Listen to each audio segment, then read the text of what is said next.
जगातल्या सगळ्यात मोठ्या रहस्यांपैकी एक म्हणजे श्राउड ऑफ ट्युरिन. येशू ख्रिस्तांना निधनानंतर ज्या कापडात गुंडाळलं होतं ते हेच कफन असल्याचं मानलं जात आहे आणि या कापडावर उमटलेली मानवी प्रतिमा आजही विज्ञानासाठी एक न उलगडलेलं कोड आहे.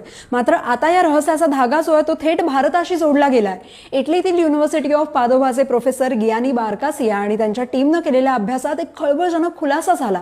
2015 मध्ये त्यांना या कफनावरील धुळीच्या कणांमध्ये भारतीय वंशाचे DNA M56 आणि R8 हॅलो ग्रुप्स आढळले होते. आता 1978च्या नमुन्यांचे मेटाजेनोमिक अनालिसिस या प्रगत तंत्रज्ञानानं परीक्षण केलं असता त्यातल्या मानवी DNA मध्ये तब्बल 40% धागेदोरे भारतीय असल्याचं समोर आलंय.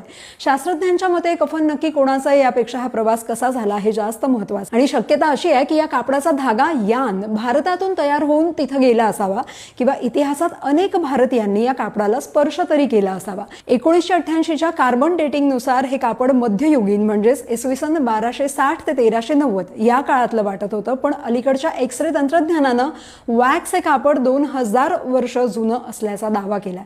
जर हे कापड येशू ख्रिस्तांच्या काळातलं असेल तर भारतीय DNA सापडणं ही जागतिक इतिहासातील मोठी घटना म्हणावी लागेल. या शोधामुळे या रहस्यमय कफनाची चर्चा पुन्हा एकदा रंगली आहे. तुम्हाला काय वाटतं, हे कापड खरंच भारतातून गेलं असेल का? कमेंट्समध्ये नक्की सांगा आणि फॉलो करा लगावती.